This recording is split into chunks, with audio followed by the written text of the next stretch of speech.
नमस्कार दोस्तों, जीएसटी का नया अपडेट आया है अभी 15 जनवरी 2024 को ही। मैं आपको एक बार बता देता हूँ, देख के पढ़ता हूँ और आपको बताता आता हूँ क्या लिखा हुआ है। तो इसमें लिखा हुआ है कि advisory on introduction of new tables 14 15 insert in GSTR 1। यानी जीएसटीआर 1 में दो नए टेबल्स जोड़े गए हैं, टेबल नंबर 14 और 15। एज पर notification 26/2022, central tax dated 26 December 2022, two new tables, table number 14 and table number 15 were added in GSTR 1। यानी कि 26 दिसंबर 2022 को दो नए टेबल्स ऐड किए गए थे। टेबल नंबर 14 और टेबल नंबर 15 ये जीएसटीआर 1 में ऐड किए गए थे to capture the details of the supplies made through e commerce. यानी उन डिटेल्स को कैप्चर करने के लिए जो ई कॉमर्स के थ्रू जो ऑपरेटर उनकी सप्लाई को कैप्चर करने के लिए बनाई गई थी। On which e-commerce operators are able to collect tax under section 52 of the act।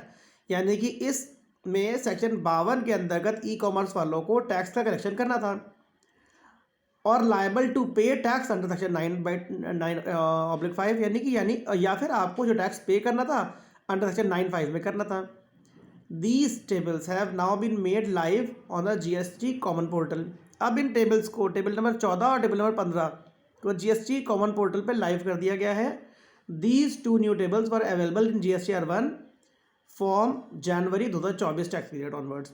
यानी कि 2024 जनवरी से इन टेबल्स को लाइव कर दिया गया है और बाकी जो इनकी एडवाइजरी है उन्होंने अपने पोर्टल पे दे रखी है, वहाँ से आप डिटेल्स में एडवाइजरी ले सकते हैं।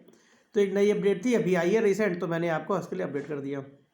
और जीएसटी में अपडेट्स के लिए या इनकम टैक्स में अपडेट्स के लिए हमारे चैनल को देखते रहिएगा।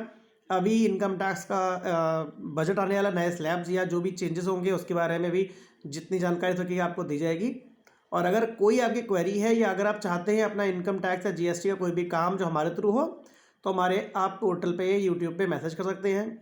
आगे अपने नंबर भी मैं डाल देता हूँ या ईमेल आईडी डाल देता हूँ, वहाँ पर हमसे कॉन्टैक्ट कर सकते हैं। तो इसके थ्रू क्या होगा, हम कनेक्शन में रखते हैं। कोई सवाल कोई समस्या हो तो हमसे पूछते रहिएगा। Thank you and bye.